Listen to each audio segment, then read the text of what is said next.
इस बार मेरी पोएट्री मैं उस इंसान के लिए लाई हूँ जिन्होंने हर हालात पे मेरा साथ दिया है, मेरे सुख दुख अच्छे बुरे हर वक्त पे। यहाँ तक मैं जितनी बार गिरी हूँ अक्सर मैं उनकी वजह से फिर से उठकर चलना सीखी हूँ, और वो और कोई नहीं, और मेरी माँ है। तो उन्हीं पे लिखा है, तुम थकती नहीं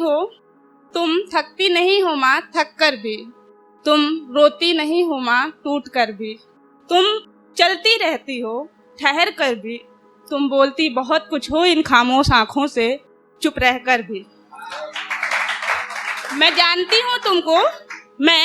हूँ तुमको बहुत अच्छे से, पर फिर भी समझ पाई नहीं, शायद अभी वक्त है तुझे समझने में, क्योंकि अभी मैं तेरे किरदार में आई नहीं।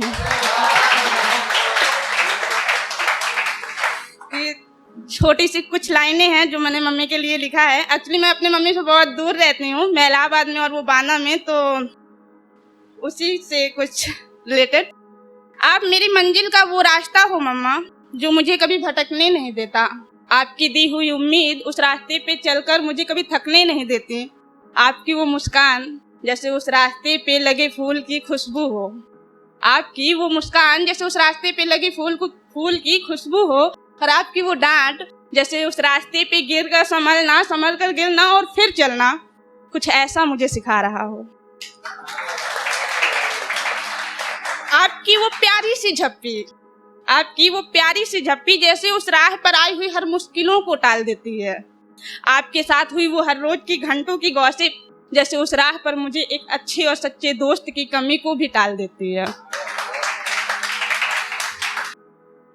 आपका हर रोज मेरी कामयाबी की दुआएं मांग, मेरा घर जल्दी वापस आने की वो आस, आपका हर रोज मेरी कामयाबी की दुआ कर, मेरा घर जल्दी वापस आने की वो आस जैसे मुझे उस रास्ते पर चलकर नहीं दौड़कर जाकर मंजिल को पाने का जुनून देती हो।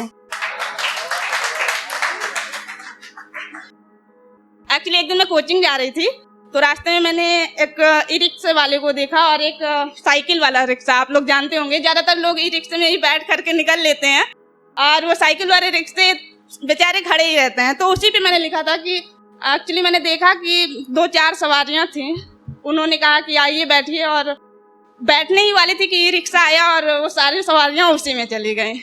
उसने वहां पे जरा भी मतलब उसकी मायूसी वगैरह कुछ देखने को नहीं मिली, लेकिन वो अपने ही रिक्शे पे बैठा, नोट निकाले और उन नोटों में कोई 100-200 की नोट नहीं थी, 10-50, 20 की नोट थी, जिसे वो बड़े अच्छे से बैठ कर गिन रहा था। शायद वो आज की कमाई देख रहा था, आज की रोजी रोटी देख रहा था।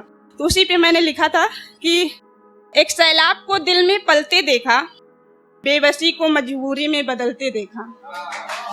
एक सैलाब को दिल में पलते देखा, बेबसी को मजबूरी में बदलते देखा, देखा मैंने जहां में कांटों के सेज फूलों को दर बदर गिरते देखा।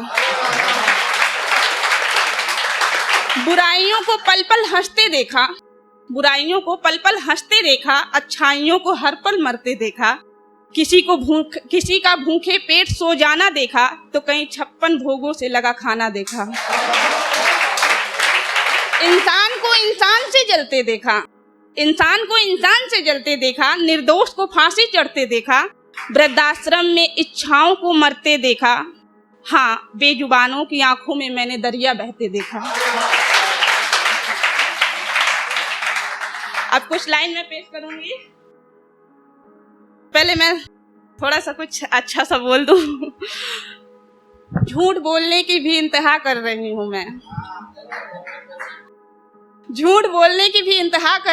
मैं, प्यार नहीं है तुमसे, उसकी आंखों में ये देख कर कह रही हूं मैं। क्या आगे लिखा है, जिक्र तुम्हारा ही चल रहा था यूं ही नहीं मुस्कुराए हम, जिक्र तुम्हारा ही चल रहा था यूं ही नहीं मुस्कुराए हम, और फर्क नहीं पड़ता दूरियों से, नजदीकियां तो रूह में बसी हैं यादों की हर वो शाम बनकर, नजदीकियां तो रूह में बसी हैं यादों की हर वो शाम बनकर, जिस्म से फिर कितने भी दूर क्यों ना हो जाए हम। सर एक आखिरी कि कागज की कलम बन जाऊं मैं, कि कागज की कलम बन जाऊं मैं, तेरी बेवफाई की सारी दास्तां लिखाऊं मैं, मेरे हिस्से में आए आंसुओं को तेरे हक में कराऊं मैं, और खुदा अगर दे दे मोहलत एक दफ़ा और इश्क की मुझे, खुदा दे दे मोहलत एक दफ़ा और इश्क की मुझे, तो तुझे करके अपनी मोहब्बत में मसरूफ बेवफाई का तुझसे किरदार निभाऊं मैं। और फिर तब तू महसूस करेगा धोखे के जाल में फंसे दिल के दर्द को, तब तू महसूस करेगा धोखे के जाल में फंसे दिल के दर्द को। सोच क्या होगा तेरा जब तेरे ही दर्द में मुस्कुराऊं, तुझे छोड़कर रातों को रोता हुआ किसी और की बाहों में सो जाऊं।